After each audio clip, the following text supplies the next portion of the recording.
et bienvenue au webinaire Softfield Academy. Ce soir, nous sommes ravis d'accueillir le docteur Corsan avec nous. Bienvenue, docteur Corsan. Merci. Et bienvenue à tous. Nous allons commencer doucement ce webinaire pour laisser le temps à tout le monde de se connecter. Quelques mots sur le déroulé de l'événement. Je vais commencer par présenter le docteur Corsan. Ensuite, il pourra commencer sa présentation.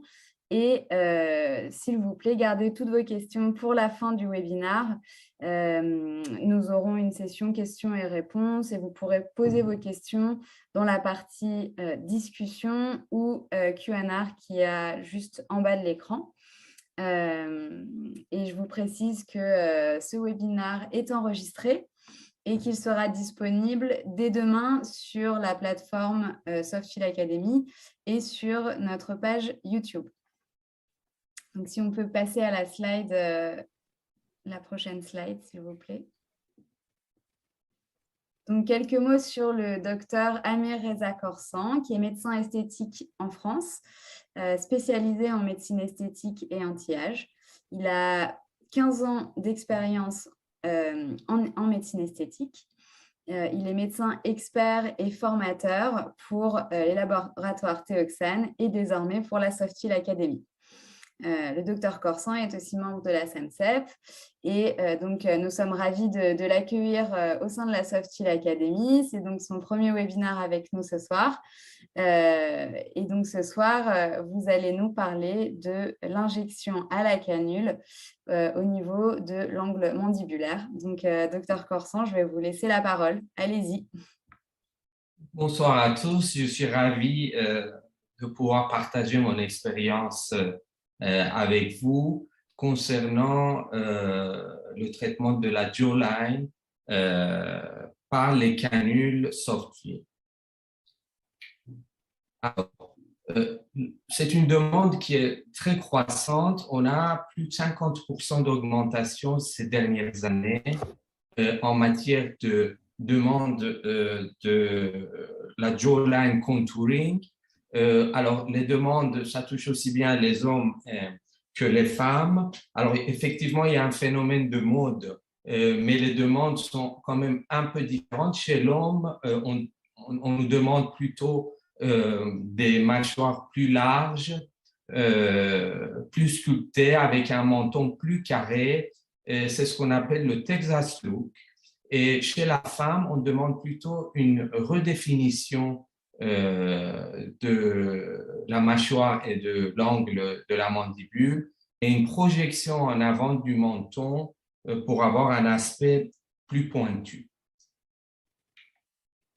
Alors, bon, on connaît tous les mécanismes du vieillissement du bas du visage. On sait maintenant tous que c'est dû à un relâchement cutané important au niveau de cette zone, avec une descente de la graisse due à la pesanteur, ce qui est responsable notamment de ce qu'on appelle les bajous sur cette zone. Les bajous et la perte d'élasticité font que l'ovale n'est plus harmonieux et on a un aspect qui n'est pas du tout régulier. Alors, on va parler de l'injection de la ligne mandibulaire à la canule. Moi, je fais de la médecine esthétique depuis plus de 15 ans. Au début, on n'avait pas les canules. Donc, on injectait avec des aiguilles. On avait pas mal d'effets secondaires, notamment des hématomes, des saignements, etc.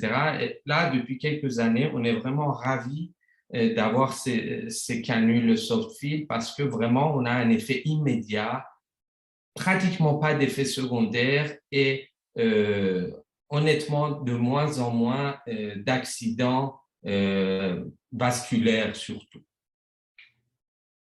Voilà, alors bon, vous connaissez tous les différences aiguille-canule. L'aiguille a un bout aiguisé, il est plus précis que la canule, mais il est plus rigide aussi, mais surtout, on a souvent besoin de piquer plusieurs fois pour traiter une zone. Et l'intérêt de la canule, c'est que ça permet souvent avec un seul point d'entrée, traiter une large zone. Alors, la canule, évidemment, a de nombreux avantages, notamment moins d'échymose, d'œdème, évidemment l'inconfort du patient. C'est vrai que ça pique moins, ça fait moins de douleur, le nombre de points d'entrée est inférieur. Évidemment, les effets indésirables sont moindres, mais aussi la durée de ces effets indésirables est souvent beaucoup plus courte. Alors là, on parle des cernes, mais c'est vrai qu'au niveau des cernes, les canules ont vraiment transformé la pratique de l'esthétique. On peut aisément maintenant injecter sous l'orbicularis oculi sans avoir de problème d'hématome ou d'effet tendal. Alors, on peut les utiliser, les canules, à tout type d'acide hyaluronique. Et surtout, pour moi, le point 7, c'est fondamental. Le risque d'injection intravasculaire est quasi nul, surtout si on utilise des canules de 25 gauge ou plus. Car les études ont montré que si on utilise des canules 27G, par exemple, on a quand même malgré tout des risques vasculaires qui ne sont pas négligeables. Il y a eu des migrations, des occlusions avec des canules 27G. Donc, je préfère les éviter et utiliser toujours le 25G. Et évidemment, les meilleurs résultats esthétiques et naturels, ça c'est vrai, parce qu'avec la canule, on peut recréer des volumes et des zones qui sont beaucoup plus proches du naturel que lorsqu'on le fait avec les. Après, les études ici, on va passer rapidement, qui ont fait des comparatifs, par exemple, celle-ci pour l'injection du sillon nasogénien, un côté à l'aiguille, l'autre côté à la canule. On voit très bien qu'en matière de douleur, œdème, rougeur et hématome, on est quand même largement inférieur par rapport au côté qui a été injecté à l'aiguille. Une autre étude qui a permis de démontrer que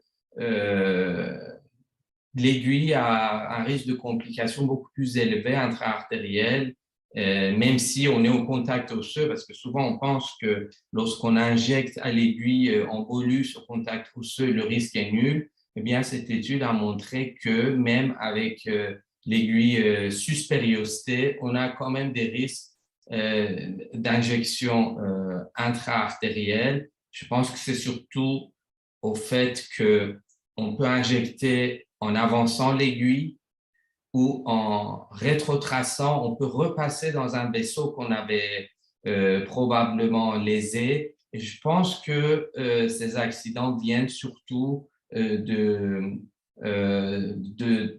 ce genre d'injection. Voilà. Donc, une autre étude qui montre que les risques d'occlusion vasculaire sont excessivement plus faibles avec une canule qu'avec une aiguille. Donc, 1 sur 6410 pour l'aiguille et 1 sur 40 800 par microcanule. Donc, il y a une réduction de 77% du taux d'occlusion avec les canules. Alors, ici, nous avons les différentes gammes pour le corps et pour le visage. Personnellement, j'utilise très, très souvent des canules de 25G, 4, 5 ou 6 cm, mais vraiment, c'est la dimension qui me convient le plus dans la pratique courante. Alors, quelques explications concernant la technologie de fabrication de ces canules. On a évidemment un orifice qui permet d'indiquer si le biseau est vers le haut ou vers le bas, et le design gradué pour pouvoir se repérer par rapport au pré-trou. Alors, l'intérêt des canules soft-fill, c'est que en même temps, elles sont flexibles, mais pas trop non plus. Donc, on a un minimum de rigidité, puisque si une canule est trop flexible et qu'elle fait plus de 4 cm, on perd énormément de précision.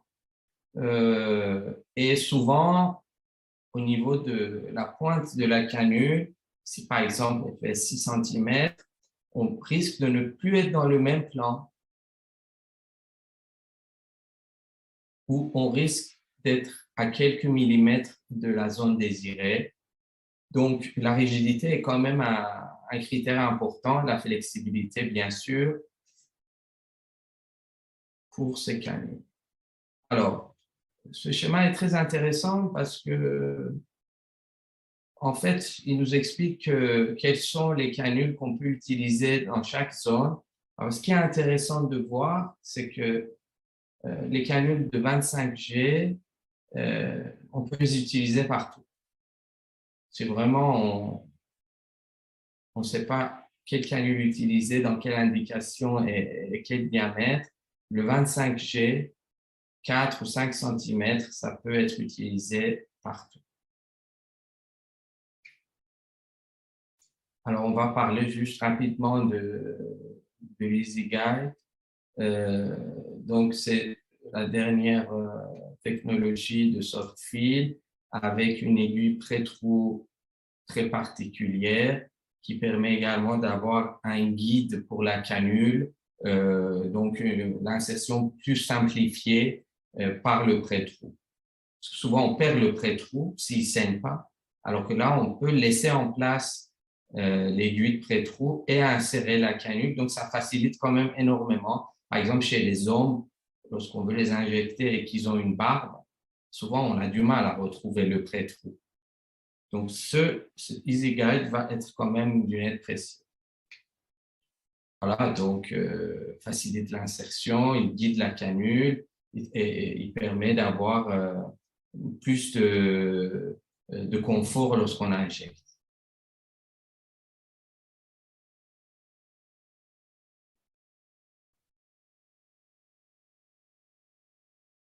Voilà, on voit bien une insertion simplifiée. On n'a pas à chercher le pré-trou et je pense quand même que ça peut aider, surtout si on n'a pas trop l'habitude d'utiliser les canules.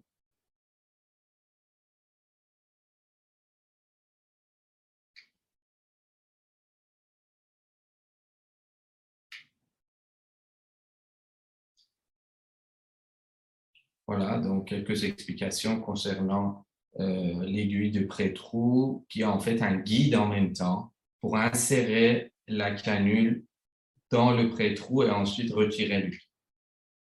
Alors, je vais parler un peu des particularités anatomiques de la jawline sans trop rentrer dans les détails parce que ce n'est pas aujourd'hui le but de faire de l'anatomie, mais surtout, ce qui est très important, enfin pour ma part, lorsque je traite le bas du visage, c'est je distingue toujours deux parties. Une partie antérieure qui est le menton et les zones paramédianes du menton, et une partie postérieure qui est la mâchoire et l'angle mandibulaire.